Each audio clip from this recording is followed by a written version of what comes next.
So in today's talk, I'll try to give a more of a tutorial discussion on I think a very important, very practical, but mathematically very interesting and challenging subject. And I'll try to go very slowly towards the beginning, hopefully with a tutorial type discussion. And towards the end, I'll just try to be more, go through more detailed discussions, giving the overall panorama at the expense of sometimes having to rush towards the end. But I want at the beginning part to be as accessible as possible. It's often I've come to acquire a presentation style where I hope that everyone who comes to a session leaves the session learning a few things, and but it's always an optimal decision problem on how to give a seminar, how to, and I'm still learning how to improve it. But the title is very self-informative, so I don't know, probably our colleagues from the Zoom can only see the cursor online. So stochastic control partial information, we'll talk about regularity and continuity properties, optimality properties, and then robustness and approximation properties, and finally some learning properties. And there are many interesting open directions also, and I hope that the PhD students, for example, will be inspired to take on some open problems. So this has been a joint work for a number of years now. We've been working since the start of the PhD thesis of Naci Saldı. He's now professor at Bilkent University in Turkey in the Department of Mathematics. And then since then, we've been working with several outstanding students, and we've been a continuing research team in our research group. So giving the tutorial type portion of the presentation, I want to give a high-level discussion on control Markov models, especially for the fully observed setup. And we'll see how they pave the way towards studying partially observed models. In a classical fully observed model, you have the following system. You have a state xn, you have a state xn, and you have an action un, and you have driving noise wn, and f is a function, measurable function, and this defines what you call a controlled Markov model. In fact, every controlled Markov model, in the traditional sense of being a Markov model, meaning that the future xn plus 1, given the current xn and the past un, is independent of all the previous xn's and uns, admits a realization of this type. We call it the stochastic realization. Therefore, every controlled Markov model admits the representation of this form.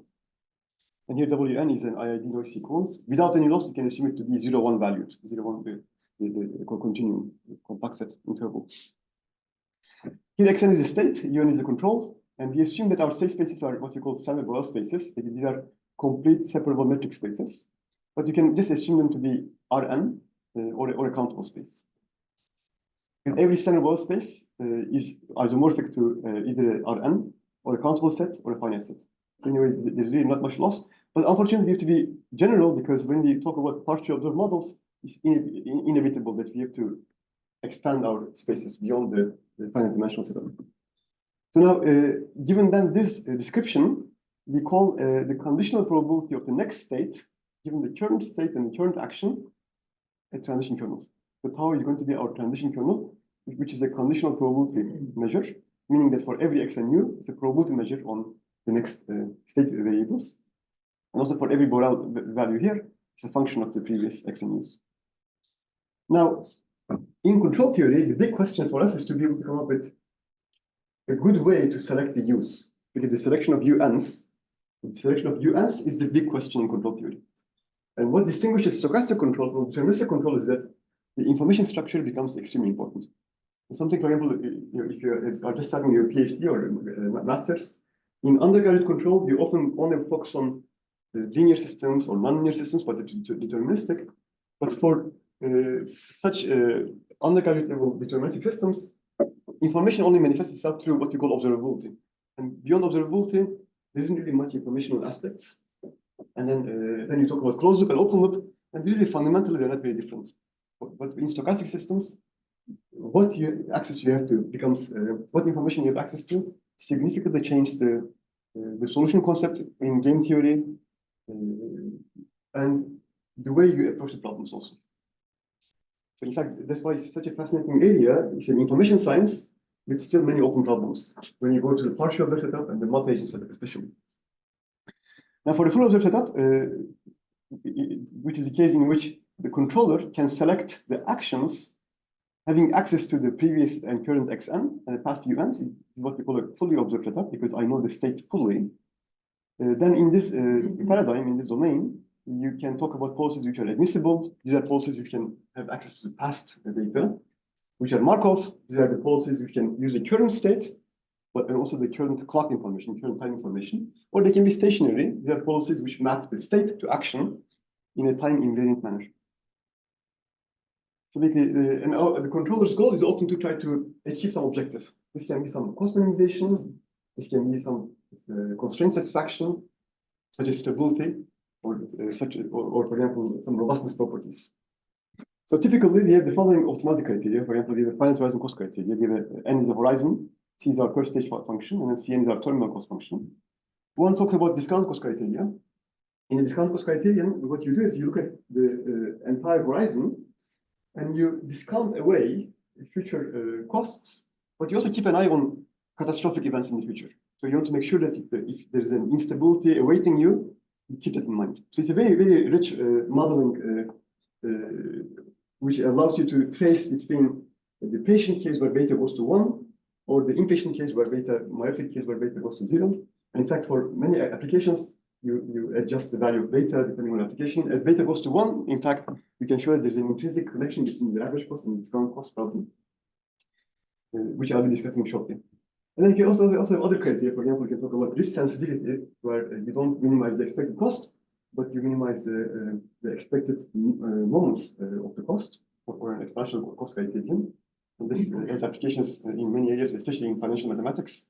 You can talk about cost up to an exit time. For example, during COVID, many of our colleagues in health sciences, they were trying to minimize the cost up to the COVID exiting. When they were talking about flattening the curve and coming up with some heuristic ideas. Even though they're heuristic, if you dig into it, there's some deep mathematics underneath it. Then you talk about sample cut optimality, for example. You say, I don't want to minimize expectation, but I want to minimize the sample cut minimization, especially for average cost problems. This is a very attainable objective. And then you can talk about stochastic stability. You can say, okay, what can I do for, I want to make sure that I don't particularly worry about minimizing my cost function, but I want to make sure that, say, if I'm minimizing the expected length of a queuing network, I want to make sure that my expected average wait length is bounded by a fixed number, or we can talk about other notions of stability. And making such stochastic control problems are called Markov decision processes, and the Montreal community has done a lot in various different aspects. I know Peter spent so much time in the past on stochastic stability and various forms of it, and then adaptive control, and then of course, the mean field case, filtering, stochastic filtering, there's a whole panorama of refinements that one can look into. But at least this summarizes the discussion for the fully observed case.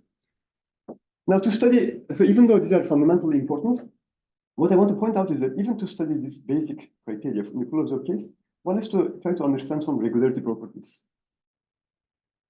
Because we want to talk about existence and approximations, and then we'll try to generalize this to the partial observed case.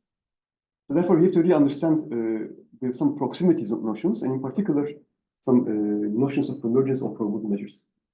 So the most important one, the most common one, is the one of what we call deconvergence. So you can say n is a sequence of probability measures. X is a, let's say, complete separable metric space, Polish metric space, or standard Borel space. And this is the Borel sigma field on the space. And then we have a measure defined on the Borel sigma field. So we say mu n goes to mu weakly if this integration goes to this integration. GD mu n goes to GD mu for every bounded continuous function. You can find different ways to equivalently characterize this. For example, you can replace G with those which are bounded matrix functions. You can take the supreme over bounded matrix functions also. They all are equivalent notions. And those equivalent ways to characterize weak convergence allows us also, in fact, to define metrics. In particular, you can define a metric, which means that you say the metric between mu n and mu goes to 0 if and only if this condition holds.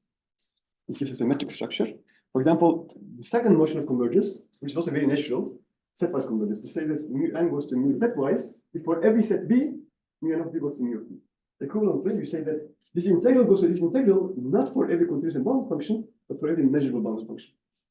Now, unlike the weak convergence case, this is not a metrizable notion of convergence. You define it pointwise, where the pointwise is pointwise in the Borel sets. If you uniformize the convergence, of setwise over all measurable functions or over all Borel sets, you obtain what we call the variational distance or total variation convergence. And finally, a very important notion, which is also closely related to the big convergence, is the Wasserstein convergence. In particular, the one Wasserstein metric is defined as the supremum over all. Again, you see it is a single form, so it means supremum over Lipschitz functions. So like the Lipschitz bound is less than equal to 1. And then you make sure that this uniform convergence takes place over those Lipschitz functions. Now, these are very important, and they manifest themselves in the following properties. So suppose that, remember, T was my transition kernels. T was the kernel where I was defining my f of x n, u n, w n, and T was the corresponding kernel. So suppose that my kernel is setwise continuous, meaning that if u n goes to u, this conditional probability of T goes to the conditional probability of T with u n replaced by u, setwise. Setwise meaning in this sense. And then if C is bounded, measurable, and C is only continuous in U, and here's an example. So remember, this is our stochastic realization form of this kernel T, and I'm requiring that F to be continuous in U for every fixed X, and I'm requiring WK to have a density, and density to be continuous. So therefore, if this kernel satisfies this condition. The vector continuity, this is again the most important one for our application today. The stochastic kernel is weakly continuous in this should be x and u. If the following holds, eta xk uk goes to eta xu whenever xk uk goes to xu. An example. So remember, this was my general stochastic realization for any kernel, and all we require is that f be continuous in x and u, and there is no continuity in w. In fact, w can even be absent. In fact, every deterministic system where the dynamics is continuous is weakly continuous in the stochastic sense. It's a very, very rich model, and we'll be making use of that. And finally, Wasserstein regularity. In this case, we say that the condition is that we require that the kernel, when you change x to y, the Wasserstein distance between the conditional probability measures is bounded by the function of the distance between x and y. And as an example, suppose this is my stochastic realization form, and if I have that this property applies, then indeed this satisfies the second condition. Now, why are these useful? They're useful because of the following. So let's go back to our basic problem, the most important problem that one learns in first class in MDPs. Suppose I have a finite rising cost minimization problem, and suppose I want to minimize this. Now, many of you have seen that the way to approach this problem is by backwards induction. You have a boundary value problem. You set your boundary value, and then you go backwards in time. But when you go backwards in time, you have to do two things. You have to minimize this term over u, which means that you require that this function is at least lower than continuous. And also, you want to make sure that when the value that you obtain here, you have to put it back into this integration, and that integration itself should be self-satisfactory, self-consistent regarding the continuity properties. For example, if j is continuous, I put j here, and I want this expression to be continuous for every j continuous. If j is only bounded, then I put j bounded here, and I want this term to be continuous when j is bounded, but not necessarily continuous. Or if j is Lipschitz, I put this expression here. I want to make sure this minimization is Lipschitz for every Lipschitz j. So therefore, these conditions that we require has to be self-consistent when you apply the recursions. In particular, if I can find a collection of j's and a collection of f's where these are point-wise achieved, then we can declare that the optimal cost, when you take t to 0, is going to be the one minimizing this expression. This is a qualified condition. It says if I can find such a policy and such j's, and the second one says yes, we can find.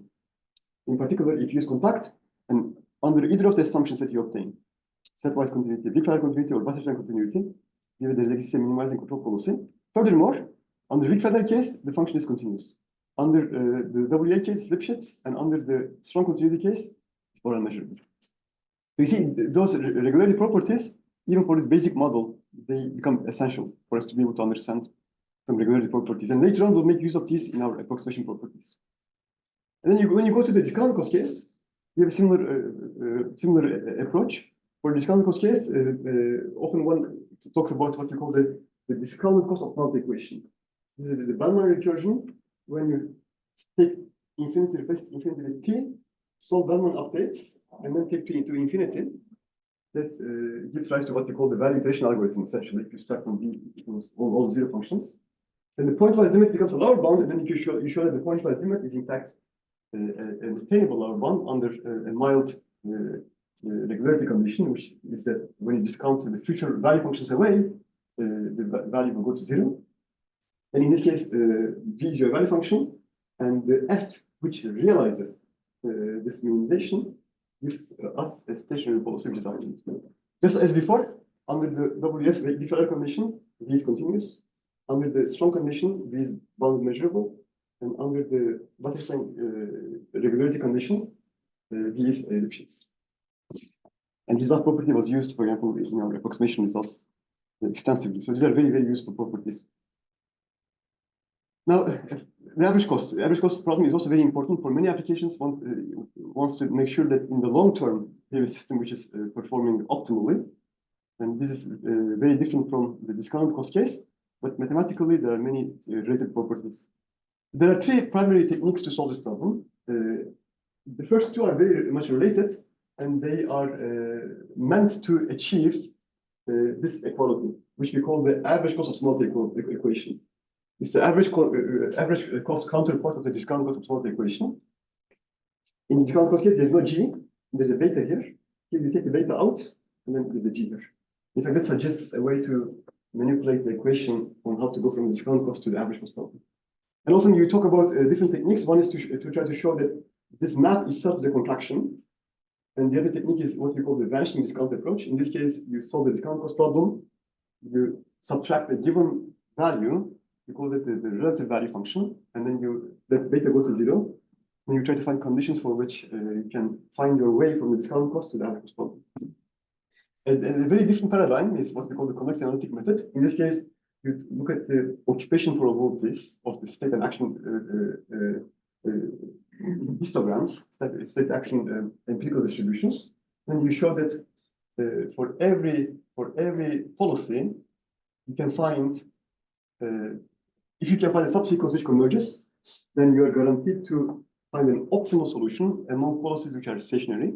And from that, you solve a convex analytic or a linear programming problem. And that allows us to obtain more relaxed conditions compared with the average cost optimality equation. Now, the techniques here typically require two conditions. One is what's called a geometric algorithmic condition or the minorization condition. The condition is basically that for every x and u, there's a uniform lower bound on going to some state b prime. We call it the minorization conditions. You know, it ensures that under every stationary policy, your Markov chain is geometrically ergodic. Or you can also obtain a contraction condition, and that is in fact motivated by the discussion that I'll be discussing today. And finally, so the average cost research, the average cost of multi-problem is still an active area of research. In fact, if you follow the literature closely, even in the past 5-6 years, there have been many studies in trying to sometimes reconcile these techniques and sometimes relax the conditions on, say, minorization condition or the Butterstein regularity condition. It's a very, very interesting active area of research. Even though it's for the fully observed setup, one would expect that the research will be by now complete, but it's not by no means. There are many interesting problems. For example, many in the audience are interested in mean field problems. When you look at the mean field problem, for example, these conditions are impossible to satisfy. Because for a mean field problem, you talk about a measure value process, and asking the measure value process to jump to another measure uniformly over all initial measures or current measures is too much to ask. So you really need to come up with different techniques, different approaches. So the Lipschitz regularity is more promising, but even then, one should be spending some time to try to understand what the conditions are. Now, the tutorial section is slowly about to end. Is there a question on this? Could you relate that to the petite sets that we have in mind? That's right. So in this case, the entire space is petite. Yes, in this case, the entire space is petite. The petite set says that a set is petite if any element from that set has this uniform transition condition, and also you require that you are lower semi-continuous, so that you can define a measure which bounds you from below. And so in this case, that's right, this is even more restrictive. it says that my entire space is small or petite. In fact, small, right? So if we want in petite, it can be random transitions, right? You sample. In this case, you want a one stage. So today's theme, any other questions on the fully observed case? It's a review discussion. And it's Harris recurrence, producer Harris. In this case, that's right. In this case, this is a very strong condition. That's right. This ensures that not only you are Harris recurrent, you are geometrically converging to the image distribution.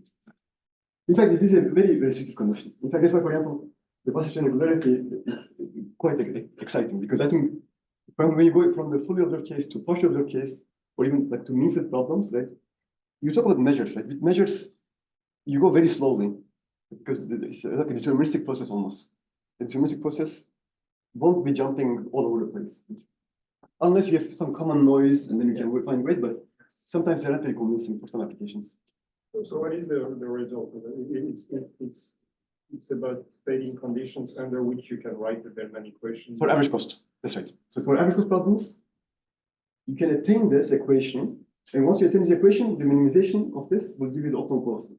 So if you can find a G, an H, and F, such that this holds, then the F is your optimal stationary policy for every time stage. And G is the optimal cost, independent of the initialization. And the condition is that you need those regularity conditions, Butterstein, so on and so forth, for this to define the quantized minima. But what is essential is that you require these geometric regularity conditions or the Butterstein regularity conditions. Just for the average cost problems, you have situations where you have non-stationary optimal policies, kind of periodic. You can find, in fact, we can show that in the absence of these conditions, stationary policies are not optimal. Right? I mean, these are sufficient conditions. Saying that under these conditions, an optimal policy is stationary and it exists.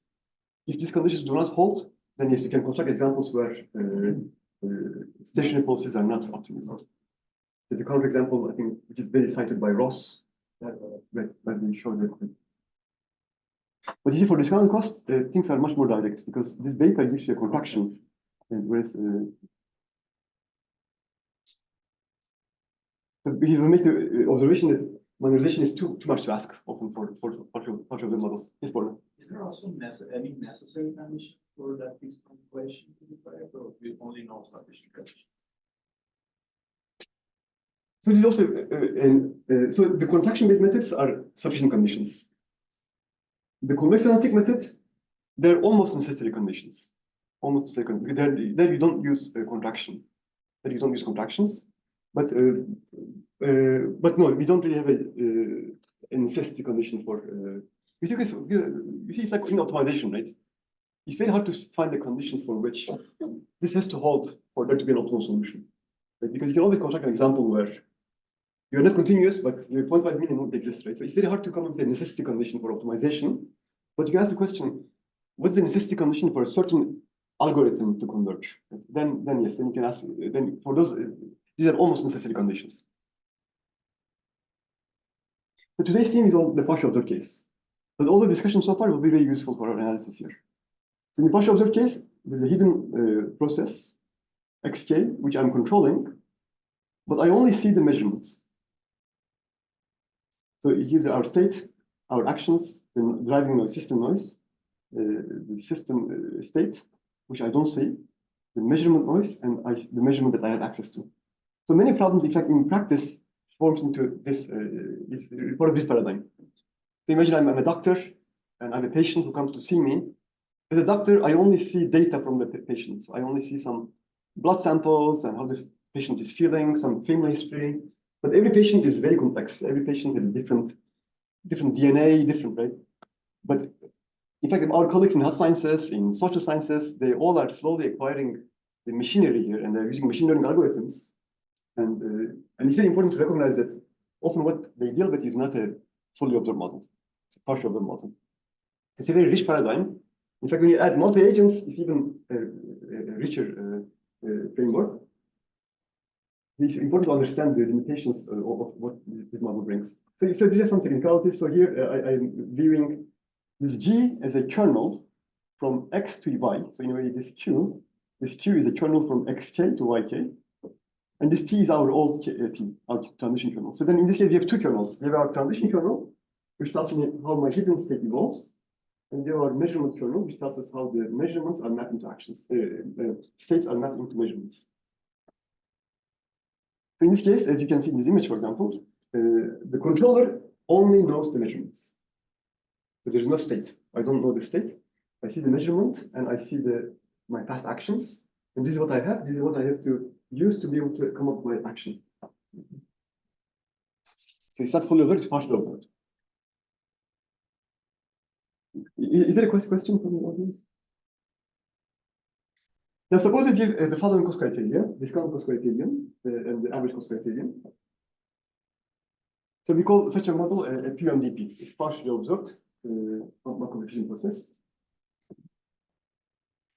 Now, a standard technique by now is a technique of reducing the partially observed model to a fully observed model. It's not the only technique, but it's by now the most dominant technique. Like what you did, even though I don't know X, I know what I believe X to be. I know my conditional probability on X, and this is available to me. It's fully observed because I know what I believe in.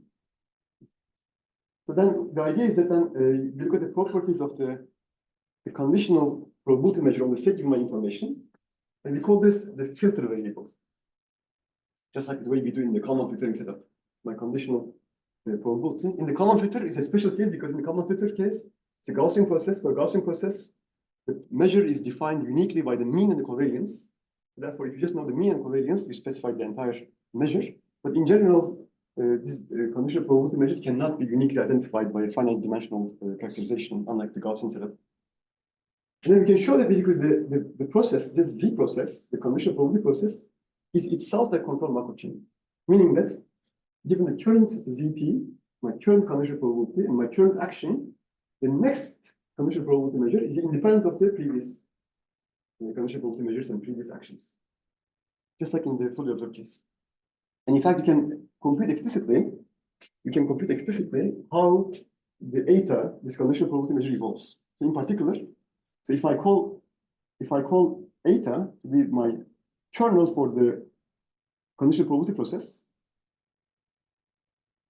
then we can obtain the following form. So Z is my current belief, U is my current action, and this is the conditional probability of the next belief being in some set, generic set dot. Then you can show that with your G being your Bayesian update, the Bayesian update of Z, U, Y. I can even, for a final case, write it on the board if there are any questions on it. And then you take the conditional probability of the measurement given your current Z and Y. This defines your kernel. So then this is a very heuristic proof of why eta is a Markovian kernel. The past doesn't show up. And then what you do is that, remember, this is my original cost function at time k. If you apply what we call the iterated expectations, where you take the expectation of the expectation, and if you focus on this term, you write this down as the conditional probability of xk given ik, which is zk, and then c of x gamma k ik. And then since Z and U is a control Markov chain, you can show that anything other than the Markov state is redundant by a theorem due to Blackwell. Therefore, we can, without any loss, ignore the IK and just hold on to ZK.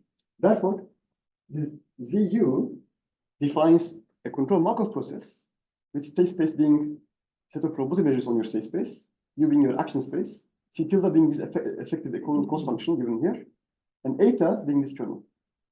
This is called the belief MDP.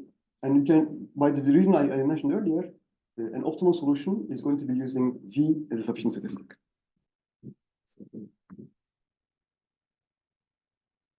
By result due to Blackwell, we can show that an optimal control is only going to be using the belief realization.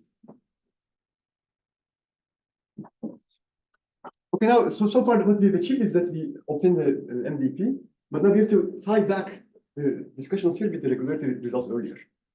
Can I make use of this reduction? Remember, we are for the say for example for the discount cost optimality equation, we want this condition to hold. So C tilde is my cost function, J beta is my or hopefully my value function, Z is my belief and value, the probability measure value state, and use my action. So this earlier we often require that the condition, the weak pattern property has to hold, or the strong parallel condition has to hold, or the Wasserstein regularity has to hold. If this holds, then I can say that yes, JBT exists, JBT is continuous, or Lipschitz, or other properties. So then you try to see, okay, what can we say about regularity properties? And one would think that this should be a classical problem, but when you dig through the literature, you see that not much really has been done earlier. For example, many of you have learned about the notion of particle filtering. So particle filtering is a way to numerically update the Bayesian dynamics of measure value processes. In fact, in that motivation, Chrisan and several co-authors and also other researchers such as Bugiraja, they obtain some conditions for the case where the filter process is Yüksel. For a rigorous proof for showing that particle filtering algorithms are going to be asymptotically consistent, you need those regularity conditions. So they show that if T is strictly continuous and the observation channel is total duration continuous, then eta is Yüksel. And then we generalized, or we gave a complementary condition. We show that if T is total duration continuous with no condition on the channel at all, then you are still the belief kernel is Yüksel continuous. And therefore, under these conditions, either of these conditions, you can show that the discount cost optimality equation admits a solution, and the optimal solution is going to be linear, continuous in the belief value. And likewise, you can obtain a similar condition for the Wasserstein regularity, and basically, so if your transition probability is total duration continuous, with a uniformity condition on your updates, then and also. And this part is where I'm getting to the second phase of the seminar, where things will be a bit more tedious, but hopefully the general panorama should be accessible. So there's a very useful notion of construction. Can I show that? Yes. So, I didn't quite get what you were mentioning particular earlier. Yes. Is it also telling us that because the control will be a function of the belief, right? Is it also telling us that if we run a particle filter and there's some approximated way of computing the belief, then the control will be close to. That's right. If you see, the key idea is that is the following: you generate particles, and the average simulation, the average distribution, converges to the limit. Just like in the Nureddin seminar yesterday, weakly almost surely. An IID process only converges weakly almost surely, not in total variation almost surely. But that weak convergence is what you have. So if you have big continuity, then that guarantees that you have robustness only when your kernel is weakly continuous.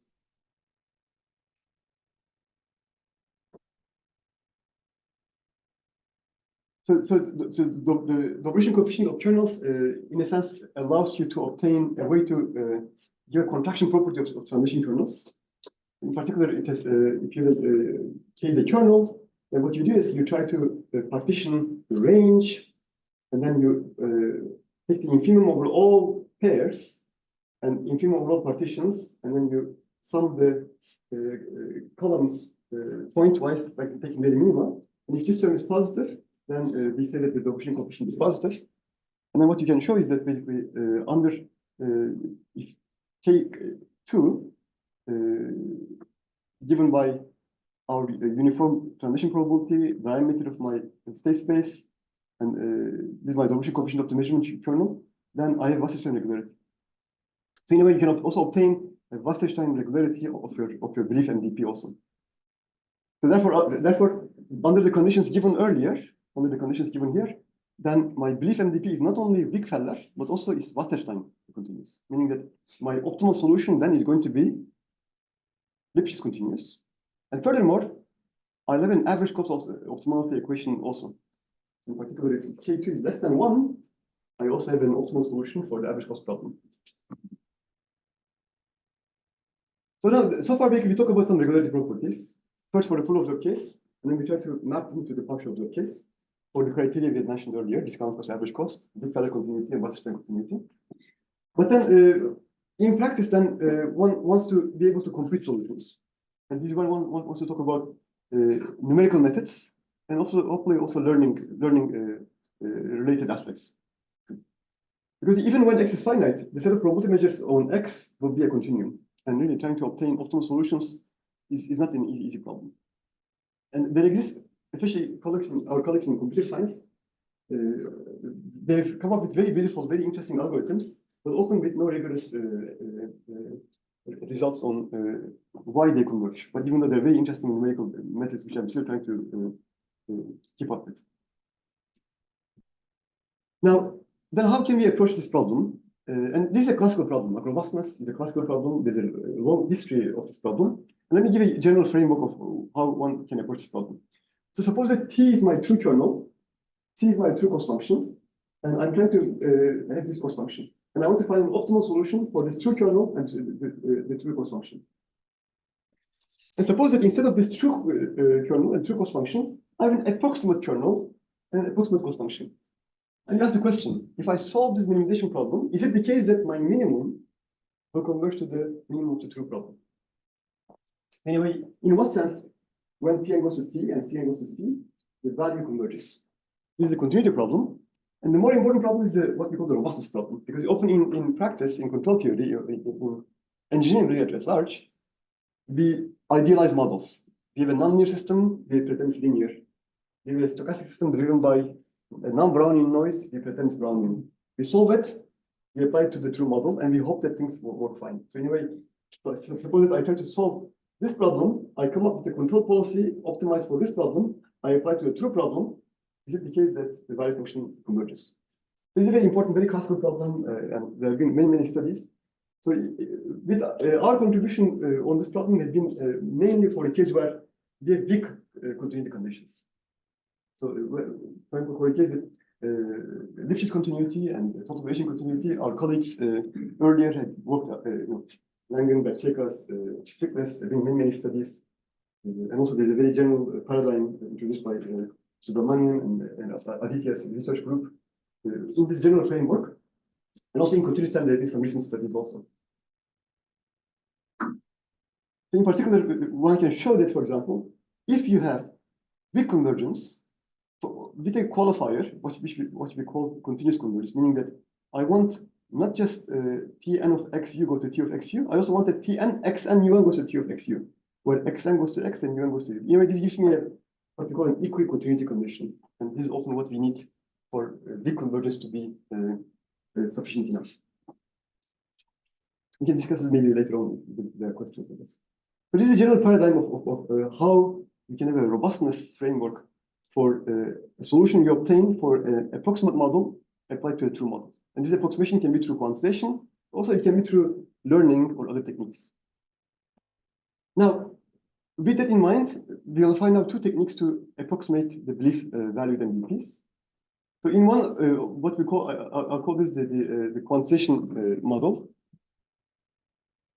So in this case, what you do is we quantize the space of probability measures, we partition it into bins, and for every bin, we associate the bins with a particular element in the bin, meaning that we are mapping every element z in a given bin to some zi. And then we give a normalization measure on the set of probability measures, where each bin is given, each bin is charged. And then we define a normalizing measure where we take the condition of the conditional distribution of the normalizing measure for each bin. And with that, we define an equivalent cost function and equivalent transition kernels. So anyway, what you can see is that it looks a bit daunting first, but the idea is fairly immediate. So the average cost function of my approximate model would be the average cost when I take the normalization over each bin. And the average transition kernel is, I take the condition probability of the next bin, this is a true model, but I take the average over my normalization measure for each individual bin. So this C star and eta star defines an approximate belief MDP. And you can show that C star will go to C and eta star will go to eta weakly under the conditions given. So therefore, you can show that if I partition my space of probability measures under the Wasserstein metric, and under some conditions, if I want to pursue the Wasserstein approach, you can also obtain a counterparts with the Dickfelder approach. Then we can do the following theorem. You can show that basically the value that you obtain by quantizing the belief MDP, find a solution, apply it to the true MDP, you can obtain a bound as a function of your proximity error in your Wasserstein balls. And And basically, this gives one technique of quantizing probability measures.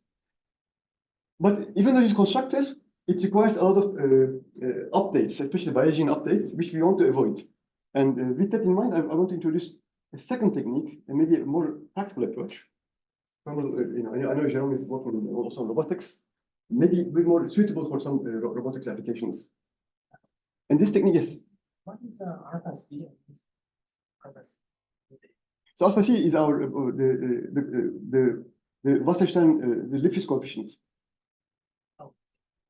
So as I mentioned, you can also have the big feather counterpart. In that case, you only have asymptotic convergence, meaning that I don't have this term, but what I can show is that this goes to 0 as L goes to 0. There is no rate of regularity. The Wasserstein regularity gives you a rate of convergence. Frick-Feldler only says that asymptotically you'll go to 0, but I cannot tell you how fast it will go to 0. Now the other, yes. When you average, which measure will you use? Right.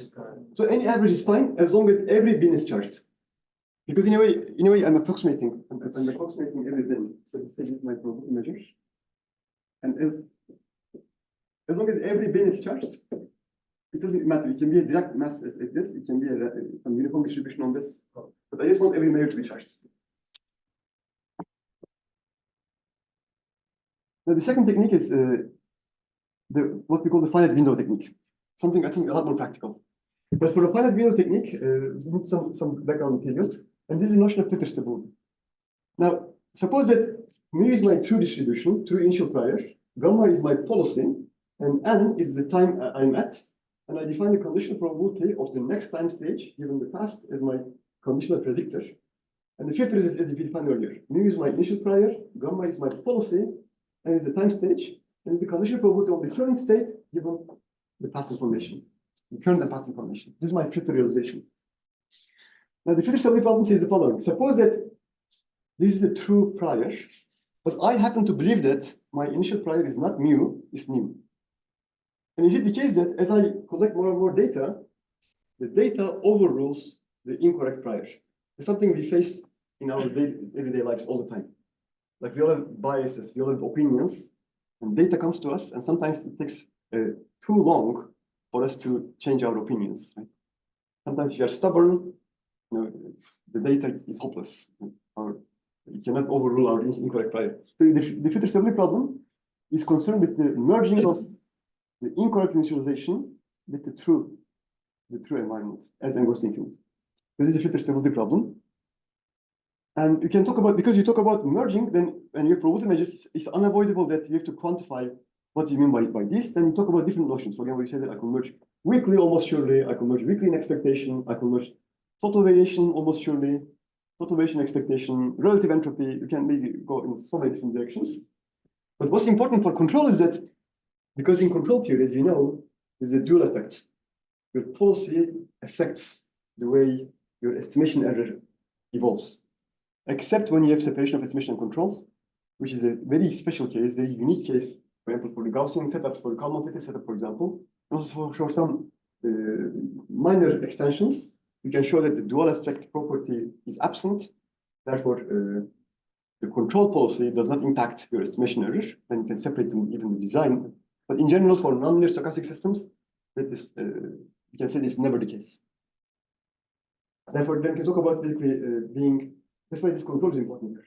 And if this happens for every control, then we say that each of these notions of merging or filter stability is universal in our policy. Then we can talk about geometric algorithmic conditions, because this is going to be important, geometric filter stability, and we can find conditions for which this is going to be the case. Now, as we mentioned, filter stability refers to the collection of an incorrectly initialized filter with increasing data. As I mentioned, for control free and control systems, there are two main differences. In the control case, there is dual effect. So what you apply affects your stability properties. And also in the control case, in the control free case, your belief process is always a Markov process. It's a filter process. But whenever you add control, you break the Markovian property. It's because the control policy will couple the past to the future. Because the control policy is going to be dependent on the past. And unless you have restrictive properties on what you are imposing on your control policy, the filter process is not going to be the marginal filter process. Remember, he says the control of a property, but we'll talk about the marginal filter process. The marginal distribution of the filter process will not be Markovian. But if you restrict the feedback. If you restrict the feedback to be, you lose optimality. because if you know that if you know that when you design, if you know that your initial prior is not the correct one, that's right. Now the common filter is one very special instance where these issues do not arise. We don't have dual effect, and also the common filter case, we know the filter stability property. Because we know the Regularity equation. For a linear system, if you have observability and if you have controllability of the driving noise process, then the common filter is robust to initialization. However, when the initialization is Gaussian. So even when the initialization is non-Gaussian, we don't really know if the common filter is stable to incorrect initialization or not.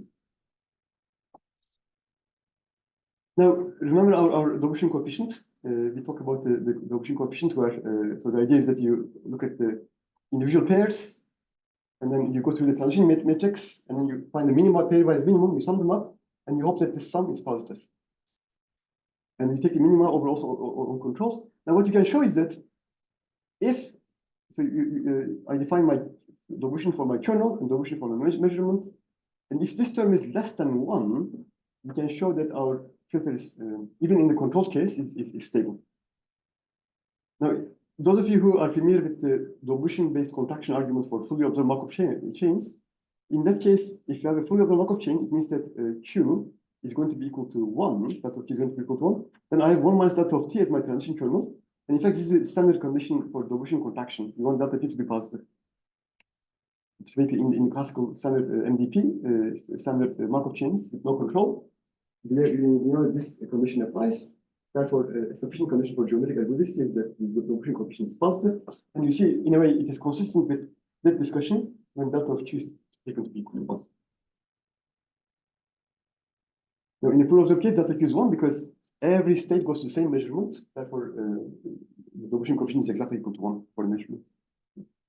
Now, why is this useful? It's useful because of the following. Now, suppose that, how is this? Remember, the motivation was I want to be able to approximate my optimal control by using the finite window. Anyway, what I want to do is I want to be able to use a finite window of data, and then I want to see how that finite window is going to give me near optimal performance. So maybe I can use this graphical discussion first. So remember, this is our original discussion. This is my entire history, measurements and actions. And I know that I can find optimal also using the entire past. The standard brief MDP says that ignore this, give me the conditional probability and map this to you. And here's what you do is we say, okay, well, wait a minute, maybe it's we're going too fast. Then you go back and give the filter at time t minus n, the predictor, and the most recent measurements. And then we say, well, let me just then quantize this by quantizing this into a fixed entry and hold on to these values. So you see in this case, thematically, from here to here, there's no loss. This is optimal. And from here to here, I'm applying a quantization. I'm quantizing in the following sense. I'm quantizing, so if you put the metric where you put the reconvergence metric on this, say bound Lipschitz metric or any metric or W1 metric, my space is compact, and I keep these intact, then I make uniform quantization according to some particular distance notion. And then I can apply the paradigm we discussed earlier using the reconvergence. So if, in fact, for example, I know for many robotic applications, for example, if you put a robot into a new environment, the robot won't be running a Bayesian filter and updates because it's too complex, it's too difficult. But the robot may be holding onto a window. And says, okay, I feel that the temperature is higher than before. Something is changing, kind of. Anyway, it's a lot more practical for many systems. Instead of running the quantization of the probability measures, updating Bayesian updates, you just hold on to the most recent data. So then, it just gives some more discussion into the graphical discussion I made. Because this is my new MDP, which is the exact one, is the optimal one. This is my approximate MDP. I restrict pi to pi hat. Pi hat is fixed. Therefore, truly, I have now a finite window MDP. The idea is to quantize, as I mentioned. I think I'm over-explaining this. I think the graph should be sufficient. So then what you do is we define as before, we define an equivalent cost function. So again, this pi hat now is my incorrectly initialized filter pi hat. And this is my data. And this is my conditional probability. Again, I look at the conditional probability of the new data, which is the new measurement, given my past data in incorrect initialization. And here you can see the connection with filter stability. My pi t will be pi t minus n will be my true prior, but I'm pretending it's not pi t minus n, but it's pi hat. And then what you can show is that you can make an optimality equation for those approximate NDPs, and then you have the following results. And this is the result. So this is the true cost function. This is my true cost function. This is my approximate cost function, the one with finite window. And in this case, I compute an optimal policy for the finite window MDP, applied to a true MDP, and this is the robustness cost. And you can show that the value function is given by this bound, and the robustness bound, which is the cost mismatch when I apply the incorrectly optimized policy to my true system, this is twice this expression, it's just 2 times the expression. And what is LT? LT is my filter stability term. LT, you take the supremum over all finite window policies of your given correct prior, your incorrect initialization, your correct initialization, and you look at this difference.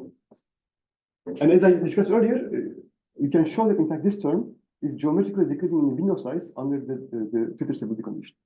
Now we can find other conditions also. In fact, the open research problem on trying to find further conditions for giving bounds on this expression, and also giving sufficient conditions for control filter stability. But at least this gives you a starting point, I think a general starting point. You can relax this total variation to Wasserstein, for example.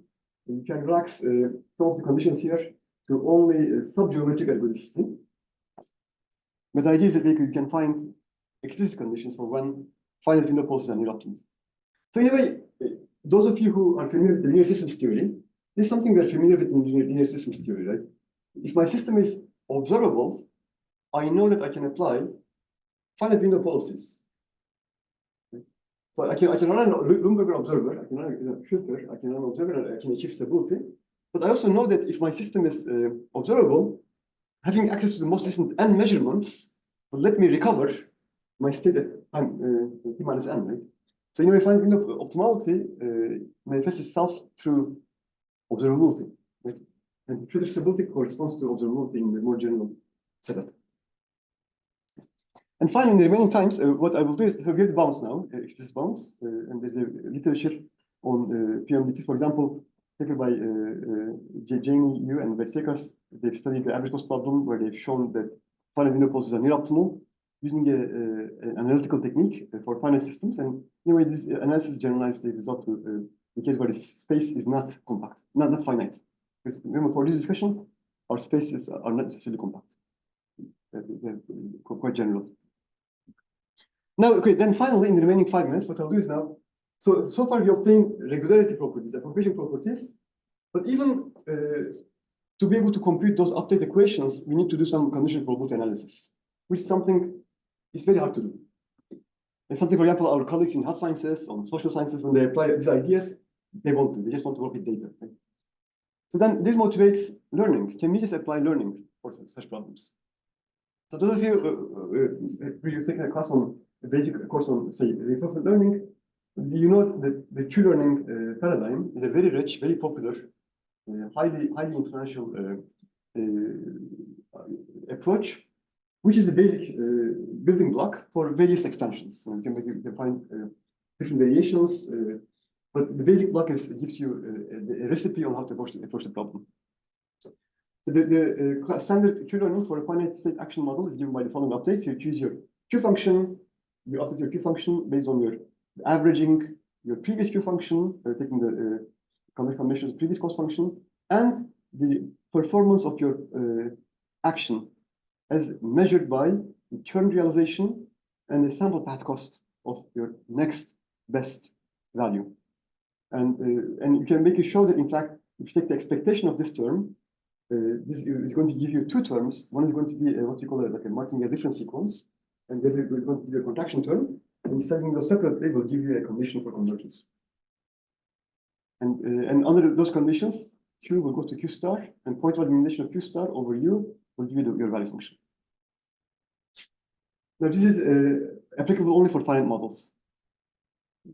Now, for PMDPs, one question when we were studying with my student Ali was that, okay, then can we try to somehow imitate Q-learning by pretending that our measurements are our states? And when we went through the literature, in fact, we saw that the paper by Sink and Jordan, they already studied this problem. And they showed that under some conditions, Q goes to a limit. But what they did not show was what the limit was. So with Ali, we spent some time and we were able to show that, in fact, if you put your alpha k to be averaging dynamics, meaning that alpha k is equal to 1 over n, where n is the number of occupation times of yk and uk, in fact, this Q converts to the average of your cost function. So remember, if you pretend that this is your Q function, Q-learning update, there are two problems. One is that yk is not a control Markov process, and your ck is not a function of yk. Ck is a function of a hidden variable, xk, which you don't detect. But when you do the averaging dynamics, those average out. This goes to the ergodic average of your cost function, and your transition probability also goes to the ergodic average of the transition kernels. So then we were able to, after we realized this, then we said, okay, what can we do is you increase the window size and apply the same. And it turned out that we can apply, in fact, we recover exactly what we discussed earlier. So we know that, in a way, the motivation is that if output feedback control can perform poorly in classical linear control theory, but when they have observability, finite window processes are performing quite well. This is the same motivation.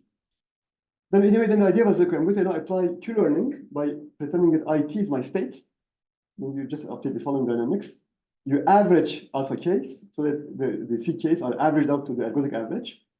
And then you have some sufficient conditions for which these are averaging dynamics. I require that my exploration leads to an ergodic process, and every IU pair is infinitely open. Then in a way, we have the following general theorem. Suppose that I have ST and UT is a dynamical system. ST is finite, UT is finite. I apply this process, and I require two properties, as summarized by the following. I want the average of this expression to go to an ergodic average. So in a way, pi is going to be my the ergodic average, ergodic distribution for the stochastic process. And this is going to be the pi, which is going to be my averaging dynamics, which I use for my approximate MDP, which I discussed earlier. Then the result is that under those conditions, the averaging dynamics, that the normalized C function goes to the ergodic C, and my normalized transition kernel goes to my ergodic transition kernel. You know, this substitutes my approximate transition kernel. This substitutes my approximate cost function. This is my averaging dynamics. Then you can show that Qt goes to Q star, where Q star is my approximate MDP. And in the special case of PMDPs, your S is a finite window. If you apply the quantized MDPs, then S is going to be your quantization of your MDP, which you can apply to a variety of setups. So and here I just want to maybe emphasize this one more time, because at Queen's, I have several colleagues who sometimes contact me and we discuss about reinforcement learning in health sciences, in neurosciences, even in social sciences. And often the distinguishing, I think this discussion is the following. They have data, but they don't know where the data comes from. And we can't just tell them that data is an MDP or PMDP, right? So you run Q-learning with no structure. So often in control theory, we focus on robustness. We still assume that we are an MDP. We say we are robust, but I'm still an PMDP. How about robustness to even the structural properties of not being an MDP? For example, we say that our noise is IID. What if the noise isn't IID? The noise is just stationary, for example. If the whole machinery breaks down, then you ask the question, okay, am I robust? Am I robust to my learning? So then the result is that our Q function will converge to a limit, and the value that you obtain from your simulated outcome to the true outcome, it can be bounded by this filter stability condition. And the same also applies. So we can apply the same thing for both paradigms. Remember, we had two paradigms. One was the quantization of the probability measures, and the other one was the finite window. You can apply the same for the quantization of probability measures, but the problem is that when you apply quantization of probability measures, you have a Markov chain on the space of probability measures, and understanding the ergodistic properties is much more difficult. We can show that the Markov chain, the measure value Markov chain is uniquely ergodic, but we don't have properties of the type which are positive Harris recurrent, meaning that I cannot start from any initial state and guarantee that I will go to my main measure in a strong sense. We have some conditions for which you can show that you converge weakly, and then when you partition, you have to make sure that your partition intervals are such that the bin edges, just like in your exam yesterday, have to have zero measure under the invariant measure, But some of them are really not testable. But some are explicit. But for the finite window, everything is testable. Everything is explicit. But you require geometrical regularity for the belief quantization. You don't need geometrical regularity, but you need those initialization conditions which are sometimes not as clean. And finally, one motivation for this research for us was the following: Q-learning is only applicable for finite models. Then our idea was, what if I apply Q-learning to a continuous space, quantize it, we have all the approximation results, we have the convergence results, can we apply Q-learning to continuous spaces? Because often when we talk to our colleagues who are doing reinforcement learning, often there's there's a lack of rigor when they do value function approximations and even though simulation-wise things work really well, but when you look at the mathematical analysis, there are many interesting open problems, and it's still an open problem for many contexts where you try to apply value function approximation methods to learning theory. So in our case, we are doing a particular way to approximate value functions. We are doing it through quantization. And then the idea was that if I apply quantized Q-learning in the following sense, so I don't need to maybe get into details, I'm quantizing my state space, I'm applying Q-learning. This is exactly what I discussed earlier for my fully observable decision process. And I applying Q-learning in this, I'll show you this. I'm applying Q-learning. So this is my quantized state, the cost function that I realize. Same paradigm. This will convert to a limit.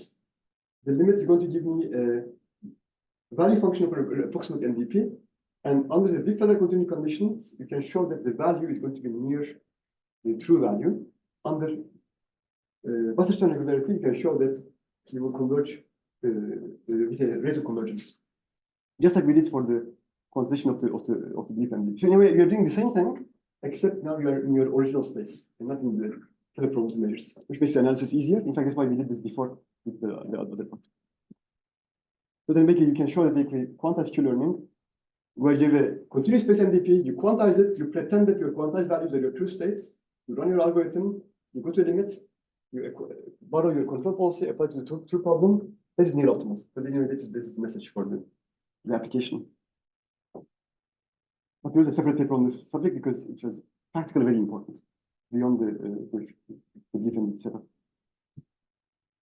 Finally, the discussions here also apply for the average cost case, primarily building on our Wasserstein regularity result, which I discussed earlier. Therefore, you can obtain several properties. You can show that your value function is, this is going to be my last two slides. So under this condition, the average cost of PUMDP problem admits an optimal solution. And the optimal solution is going to be also Lipschitz.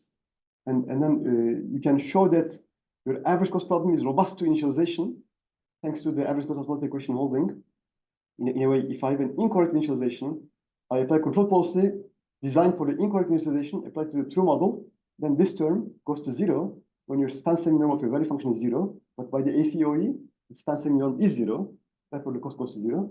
And also you can obtain some further properties. For example, you can show that under the ACOE, when you solve a discount cost problem, obtain the solution, apply it to the average cost problem, your policy is near optimal for the average cost problem. Therefore, you can apply the machinery of learning also for the average cost case. And this is all because the average cost optimality equation holds. So it's going to be the end. So in conclusion, the belief and PMDP are very important. In practice, many of the systems that we deal with in control theory, in stochastic analysis are in fact, they're not fully observed, they're partially observed. In fact, many of them are multi-agent systems. In fact, which in a way suggests that there's still a lot to be done when you try to generalize some of these ideas further. So the regularity properties on discontinuity and Wasserstein continuity, they're very important for both even the fully observed case. When you go to finite observed, the partial observed setup, you talk about belief MDP and then you find regularity conditions for the belief MDP to be Yüksel or Wasserstein regular. And this gives rise to existence and also optimality conditions. And practically speaking, especially I think the finite window policy hopefully is a very practical way to deal with uncertainty, because the fully observed, the quantized belief MDP requires that you update your beliefs every time, even though you're quantizing it. It requires that you know your models. Right? So oftentimes we don't know the models, and even if when we know the model, it's very hard to update the Bayesian dynamics of a given process. And then we, with that motivation, we talk about Q-learning So you don't know anything about your model. You just run your Q-learning, pretending that your window is your state. Just like a doctor will do, in many of the health journals that you see. They run Q-learning, they come up with the policy. And in a way, it allows us to understand also the limitations and dangers of applying these algorithms beyond mathematical rigorous environments, because you converge to something, but what you converge to may be something which is maybe not only suboptimal, but also very undesirable. And then we talk about existence and learning for a variety of contexts, including for the average cost criteria. Now, some of the results are also applicable for the continuous time models. So we have been working with my colleagues on that, with the postdoc, on generalizing some of these to continuous time dynamics, because you can show that for continuous time dynamics, if you sample the time under very mild conditions, you can obtain an approximate of the optimal policy for the continuous time model. So often this is very well known for the fully observed models, but for partial observed models, there hasn't been much research on it since very important results by Kushner and colleagues, and there's been very few studies since then. So these are some of our current research on this problem. With this, I conclude my seminar. Thank you.